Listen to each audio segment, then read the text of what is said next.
ngayon ang kuhan. Yung tag-ikaw lang. Ah, tag-ikaw lang po. Pero ngayon yung ginagawa yung tuhog na lang. Ganyan mo, sadyaw. Ah, ganito ang gamit sa inyo. Sa ito pa yan. Oo. Lahat pala ng mga kalabaw sa inyo ganito ang ginagawa, tuhog ang talagang ano niya. Hindi katulad hindi sa ilong lang. Para po hindi mahirap pilahin, ano? O para hindi mabingot.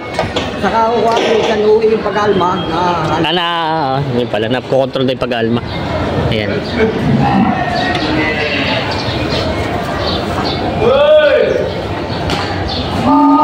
Kopya. Kopya. Malakas talaga, malakas. Malakas. Ibang kalabaw talaga pagkari.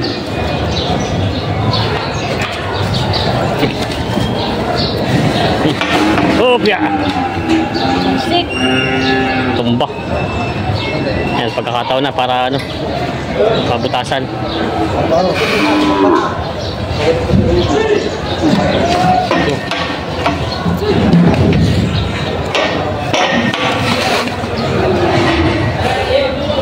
Yan, ganito palang pagbubutas ng ano, tuhog ko tatawag nila. Tapos ilulusot pa kabila. Tuhog pa kabila naman ulit. Boss, hala! Dito ang daan nila. Talaga, dapat hindi mo na inog doon. Bakaligtad yan pag hindi mo... Palay doon ulit.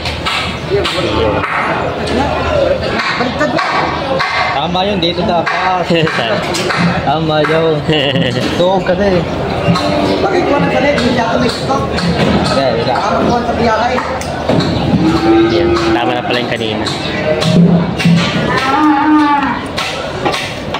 Oh, biyak ka talaga.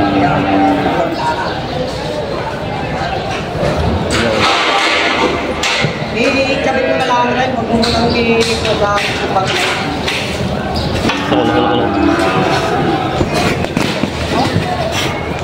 So, ito nga kalabaw yung malakas. Malakas.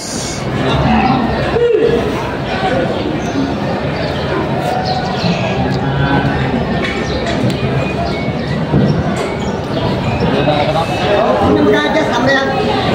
Maraming na yun, bro. Isama mo na lang dyan sa pinakatalay.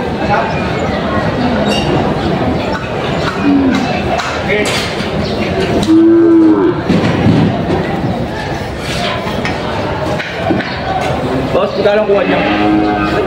71,000 nabili ito. Tagal pa nga ako, bago nagkabili yan. Maganda naman eh. Tapos po dyan ko na rin. Magkano? 85. Malaki-laki din natawag pala eh.